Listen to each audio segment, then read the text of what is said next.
Morning everyone, कैसे हो आप सब। इसके पहले हमने पढ़ा स्वर, स्वर के प्रकार और उसके बाद हमने पढ़ा अयोगवाह। आज हम पढ़ेंगे व्यंजन, कॉन्सोनेंट्स।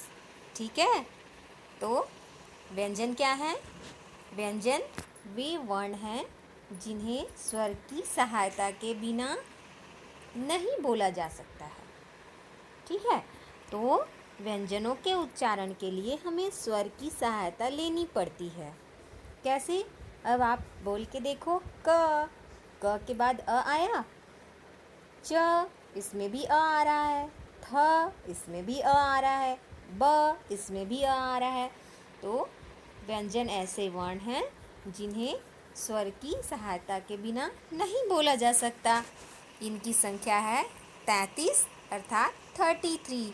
यहाँ पे आप देख पा रहे होंगे क से लेकर ह तक, और यहाँ पे क्या है?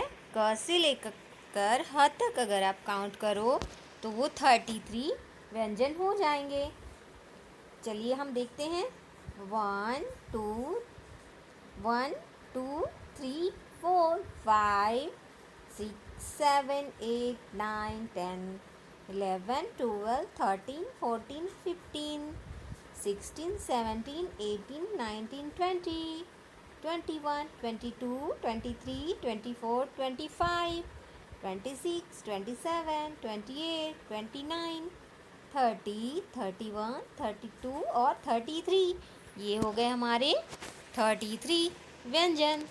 अब हम देखते हैं इसमें दो चीज़ें, वर्ग और पंचम वर्ण। तो यहाँ आप देख सकते होंगे कि क वर्ग है, तो क वाली लाइन में क से अंगह तक जितने भी वर्ण आएंगे वो क वर्ग कहलाएंगे। इसी प्रकार च वाली लाइन में च वर्ग, ट वाली लाइन में ट वर्ग, और त वाली लाइन में त वर्ग तथा प वाली लाइन में प वर्ग। हमारे पास यहाँ कितने वर्ग हो गए? 5। और लेटर कितने हो गए? 25 अर्थात 25। ठीक है, इसके बाद यह जो लाइन है य र ल व, ये कहलाते हैं अंतस्थ व्यंजन।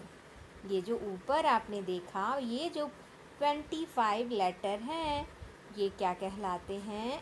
ऊष्म व्यंजन, सॉरी स्पर्श व्यंजन। हाँ, क्या कहलाते हैं? स्पर्श व्यंजन। और इसके बाद क्या कहलाते हैं? अंतस्थ व्यंजन। और यहाँ पे जो ओ आता है तालव्य श, मूर्धन्य श, दंत श और ह, क्या कहलाते हैं? ये कहलाते हैं ऊष्म व्यंजन। ठीक है, और यहाँ पे आप नीचे देख पाते होंगे अक्ष, त्र, ज्ञ और श्र, ये हमारे संयुक्त व्यंजन हैं।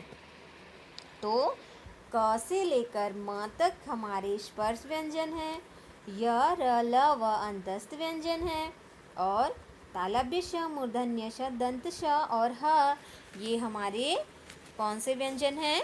बताइए। ऊष्म व्यंजन। अक्ष, त्र, ज्ञ और श्र, ये हमारे संयुक्त व्यंजन हैं। तो हमने देखा यहाँ पे व्यंजन। अब यहाँ पे एक और चीज़ है, पंचम वर्ण। पंचम वर्ण क्या है? आपने इसके ऊपर अभी पढ़ा कि क ख ग घ अंग, तो ये जो पांचवा वर्ण है वो पंचम वर्ण है। इसी प्रकार इ, ण, न और म, ये ही पंचम वर्ण कहलाते हैं। हर वर्ग का जो पांचवा वर्ण है वो क्या कहलाता है? पंचम वर्ण। और यहाँ जो आप देख रहे हैं इसे आप ढ और ढ, तो इन्हें हम क्या कहते हैं? अतिरिक्त व्यंजन। क्या कहते हैं? अतिरिक्त व्यंजन कहा जाता है। ठीक है, अब हम व्यंजन अच्छी प्रकार से जान चुके हैं। आगे देखते हैं कि संयुक्त व्यंजन बने कैसे हैं। ठीक, संयुक्त का अर्थ होता है जुड़ा हुआ। संयुक्त व्यंजन दो व्यंजनों के मेल से बनते हैं। जैसे अक्षर यहाँ देख रहे होंगे, क्षत्रिय वाला जो अक्षर है ना वो, तो आप जब उच्चारण करेंगे क्षत्रिय बोलते हैं तो उसमें क और श छुपा है। जो क आधा है और श पूरा है, अर्थात क में स्वर नहीं है। अगर नीचे हलंत लगा हो यहाँ नीचे यदि हलंत लगा हो तो उसमें स्वर नहीं रहेगा, और श में स्वर है तो आधा क और पूरा श मिलके क्या बनेंगे? श। ठीक है, इसी प्रकार क्या बनेंगे? त्र। क्या बनेगा? त्र। किससे मिलके? आधा त और पूरा र क्या बन गया? त्र। ज्ञ कैसे बना? ज और इया। इसके बाद ठीक श्र क्या है यहाँ पे? आधा श और र, और उसके बाद क्या है? द्य। तो आधा द और य। तो ये हमारे संयुक्त व्यंजन हो गए। तो हमने यहाँ पे क्या देखा? व्यंजन और संयुक्त व्यंजन। ठीक है, तो संयुक्त व्यंजन कौन कौन से हो गए? अक्ष, त्र, ज्ञ और उसके बाद श्र और उसके बाद है द्य। ठीक, आप अभी देख रहे होंगे ये जो द्य वर्ण है इसको अभी अभी आपकी पुस्तक में सम्मिलित किया गया है। पहले की पुस्तकों में 4 ही संयुक्त व्यंजन बताए गए हैं। ठीक, अब हम आगे जो पढ़ेंगे वो है मात्राएं। इसके पहले हम जान लें यहाँ पे कुछ और चीज़ें दी गई हैं, जैसे आगत वर्ण क्या है? आगत वर्ण ये आ और ज में जब यहाँ पे नीचे बिंदी लगी होती है तो वहाँ उसे ज पढ़ते हैं।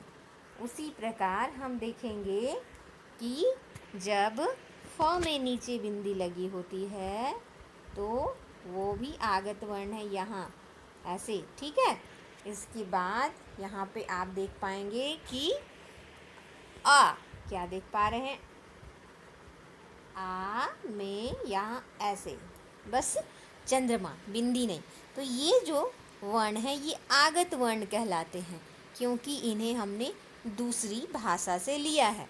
दूसरी भाषा से लिए गए वर्ण आगत वर्ण कहलाते हैं।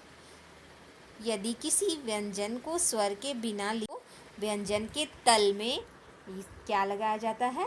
हलंत लगाया जाता है। ठीक है, अगर व्यंजन को स्वर के बिना लिखना हो, जैसे ऊपर आपने देखा था कि हमने क्या यहाँ पे लिखा था? श, वो व्यंजन के बिना है, और र व्यंजन के साथ है, तो श के नीचे हलंत लगा है तो वो क्या हो गया? आधा श। ठीक है, आगे के दिन हम क्या पढ़ेंगे? मात्राएं।